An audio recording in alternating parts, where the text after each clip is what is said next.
Hey guys, Ennis here with Whiteacre Properties. Today I got another great episode for you. I'm here in the town of Holliston. It's a really cold January day, but we're gonna go right in, take a look at the property. And before we do that, the goal of this channel is really to show you guys the behind the scenes of our business, the thought process, the systems that we use, the team, and really just running numbers and showing you guys the formulas. So if you like this, share, subscribe, help me out here, click on that like button and share with everyone. So let's go inside and I'll show you guys what this special property looks like.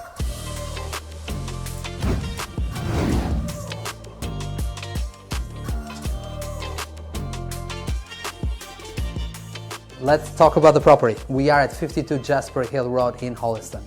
And I wanted to bring you guys in, take a look at this property because it's in really bad shape, but this is a tear down. It's a property that we actually going to demolish and we're going to build new construction. But let's start from beginning.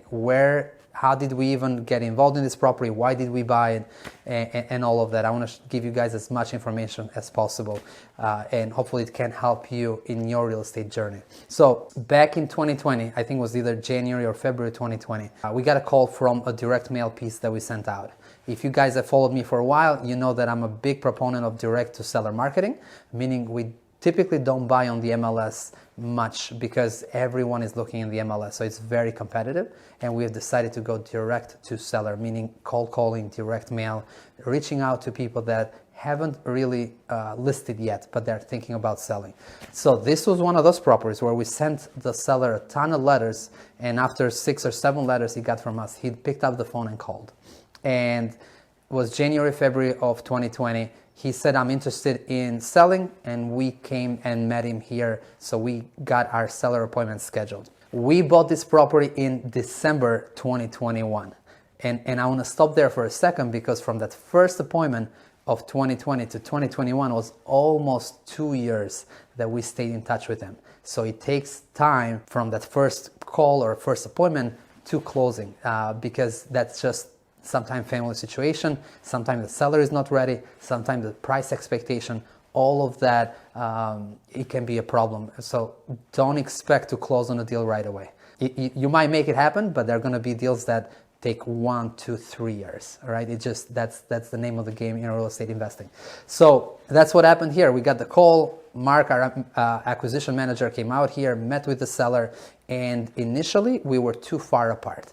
The process for us after that seller appointment is really to build a rapport with the homeowner first. That's number one.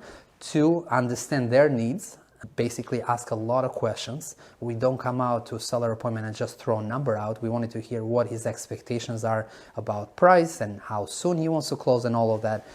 But initially we were too far apart. He was looking for $800,000. We looked at this house as a single family, that needs everything, right? So we looked at it as a fix and flip, and we were looking at this property very differently than when the seller was looking at. 10 years ago, before this seller met with us, he had another developer come up here, and this house is on 6 acres of land. So it's sitting on a big piece of land right up the top of the hill here in Holliston, in a beautiful site. And the developer looked at this as a potential to build more units here. So he offered, I think back then he offered the seller $800,000 if he could get here 30 or more units. So we had to listen to that story. That was extremely important to us because it shows that someone else actually was looking to rezone this property. And someone else actually had done the work to put more units here. So we asked a lot of questions. We figured out that that developer had gone very far in the rezoning process, and I think he got approved from the town of Holliston for 30 units, 55 plus community, and somehow there were a lot of different things that happened with that developer, but that deal never went through.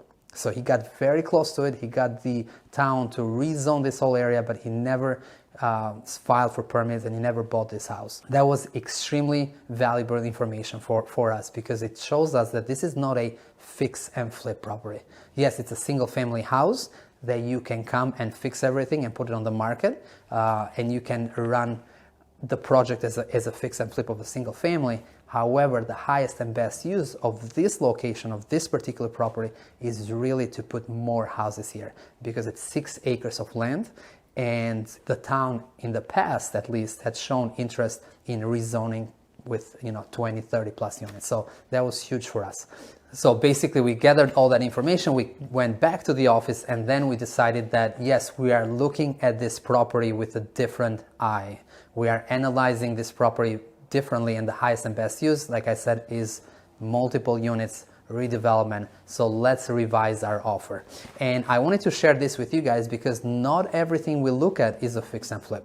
We reach out to a ton of people, like I said, either through the cold calling, through our online site, or through our direct mail, and every property is unique. Some of these properties are good for cosmetic fix and flips. Some of those properties are good for buy and hold rentals. And some of these properties, like the one in Holliston, it might be initially looked at as a fix and flip because it's a single family that needs everything, and by right here you can only have a single family house.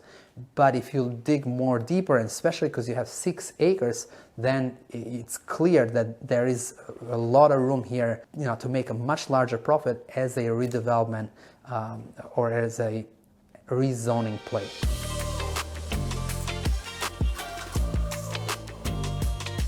So let's talk negotiations a little bit because once we realized that we could pay more for this property, we really wanted to try to get the seller's bottom line.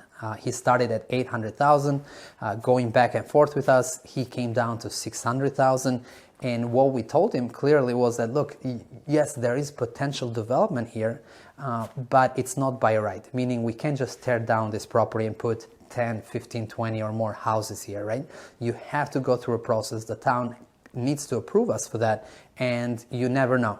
They can say yes and they can say no, and as a real estate investor, I need something I need obviously confidence in the process, and I need to know how many units am I able to build here. So I need clarity, and I can't make a decision if I really don't know how many units I'm going to put. So we explained that to him. Again, we're a little too far apart. He was looking for $600,000. We came up, I think, to $500,000, and we said, look, we can make this work, but we would like to submit an offer contingent on approvals. And basically what that means is that we'll sign an offer with the seller, but it's contingent on us getting approvals for 20 plus units in this case. So if he would accept that, yes, at the end of the process, if we get approved from the town, we'll pay him $500,000. And we weren't quite there yet. His health was deteriorating. He wasn't in good shape. He was actually living in this property, so he was living in a rough house that needs everything. And somehow we lost connection with him. I think it probably took 1 or 2 months that we just couldn't get hold of him. And our acquisition manager decided to come and door knock because we were so close to putting a deal together, but the seller wasn't responding anymore. So I want to share that detail with you guys because it's extremely important that if you're working with a homeowner, and in our case, we don't have an agent in the middle, it's just us, it's us as the buyer and him as a seller. You need to be persistent in the follow-up, right, which is extremely important, and you got to show up. You got to come and knock on doors. You got to call. You got to do all of that to make the deal work. In our case, Mark came and door knocked, and he realized that the seller had passed away. So the reason that he never got a call back is the seller passed away, and just Mark got lucky because when he came to door knock, the son was in town. He lived out of state, so he came to Massachusetts to take care of the estate of his father, and he was cleaning the house a little bit.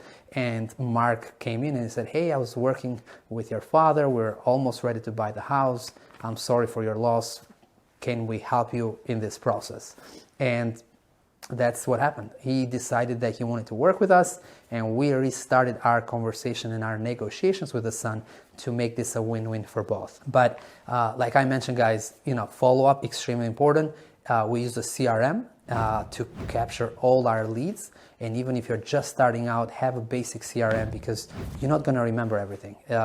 You don't want everything to be on your phone or on a piece of paper or even on an Excel spreadsheet, right? Try to get a basic CRM. That are very cheap nowadays, and it's going to capture your leads.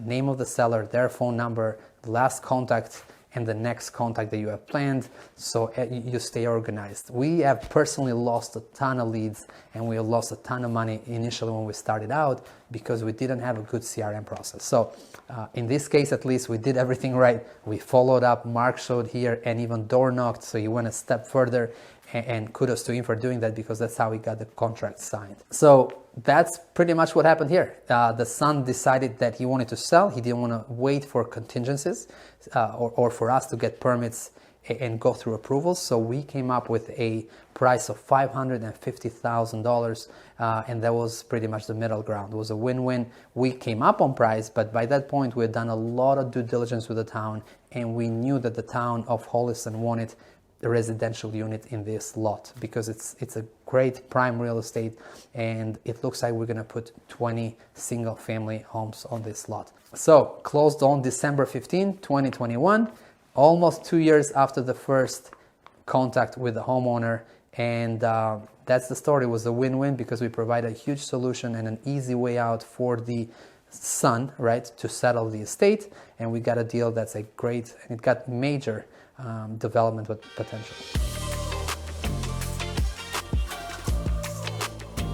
So what's next for us at this point in time, right? We closed on it, we own the property, and one thing I wanted to share with you guys is that we decided to go into a partnership and bring another developer on board to buy this house with us 50-50. And the reason why we went into a 50-50 partnership with somebody is because they actually had done or had gone through this process before a few times, so they bring the experience to us. Yes, we found the deal, yes, we could finance it, but we really wanted to know what are the steps to build 20 single-family homes in the town of Holliston. We hadn't done that before, and we didn't want to go through the trial and error on this particular one because it was just going to be more complicated. We wanted to bring a experienced developer on board. He has done project in Holliston. He knows the town, he knows the engineers, the surveyors, the town planner, and that makes a huge difference. So partnering up, and you guys have seen a couple of videos. If you haven't looked at the one, or if you haven't watched the one with Douglas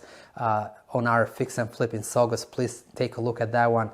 But I like partnerships because it brings a lot of value to the table. Sometimes we are looking for partners, like in this case, we brought a third party in, but sometimes other people, you guys watching, might have a deal. We are happy to partner up and share the expertise, our resources, and team members. So if you are interested in something like that, go to our website, whiteacreproperties.com, or on our social media, and just send us a DM. Happy to look over the deals that you guys have if you're looking for a partner. But on this one, it worked out so far really good. We both got together and went to the bank and got a loan from a local bank.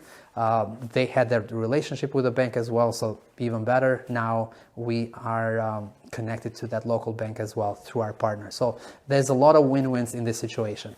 At this point in time though, and within an hour from this video, we are going to do a walkthrough of the site with our engineer, with our surveyor, and figure out what are we going to propose to the town. And we did a lot of research beforehand, and it looks like the highest and best use is to put 20 single family homes. So the options for us were detached single family, attached single family type of townhouse style, or maybe one building of 20 or 30 units. And this is 55 plus community, by the way. I need to specify that because that's what town is looking for. But it looks like from running comparable sales and talking to real estate brokers that single family homes that are detached, that's the highest return on investment, because those houses will sell for a lot more than if it's attached, like a townhouse style, or if it's like a condo on a building. So that is very important detail, because if you propose something different at the end of the project, you're going to look at a totally different return. So those are the things you got to think ahead of time. What is the highest and best use? What is the most desirable product by the end buyer? In this case, it's a 55 plus community. So what is that buyer looking for, right? What is the square footage? Are they looking for one level, or are they looking for, 2-3 level type of houses? So all those details need to be figured out now, which we are doing that, and our architect will put that all together, and then we're going to go to town and propose our buildings. So we'll see what happens. We'll keep you guys posted on the process. And again, if you guys like this content, if this is helpful to you in your real estate journey, please share, please comment, press on that like button. It's going to help me tremendously to grow our YouTube channel here. So you guys looked at the inside of the house, you got the back end story of what happened here and how we got this deal. I'm gonna have to do a lot of cleaning. We have to bring our junk removal guys and clean this place up. Believe it or not, we also got a car that came with it, which is the first time we also buy a car or inherit one as we buy a house. But we got the keys to it, we got a plate, we gotta figure out actually what to do with it. So most likely we'll donate it, but it's kind of crazy, right? You get these properties in as-is condition and there's a lot of junk inside. You never know what you find. I gotta get to work and clean this up. I wanted to bring you guys in. I hope you find this helpful, but I think the main lesson for us here that not every property is the same. If we came in here and looked at this property as a fix and flip house, we would have never purchased it because the numbers just didn't work. This property is definitely not worth $550,000 today in this shape as a single family. There's just no way. 200, 250 maybe, but nothing more than that, right? And we would have walked away from the house, but there's major development potential here. And once we realize that, that's where the upside of this project is. And if we don't get approved by the city, we know that we're gonna get a couple houses here and we're still gonna break even at least. So basically you gotta be able to identify what is the highest and best use of the project, because that's gonna make you a much better investor compared to everybody else. Not everything falls into a particular bucket. Not everything is fix and flip and not everything is wholesale or buy and hold. You need to look into the rezoning potential and all that stuff, especially on these big lots. All right, guys, so we're gonna wrap up here. A lot of work to do. So I gotta get back and get going with the engineers, do a walkthrough here with our surveyor. But I'm gonna keep you guys posted. I'm gonna show some more updates and progress as we get going with this project. Like, share, subscribe, and comment, and I'll catch you guys on the next video.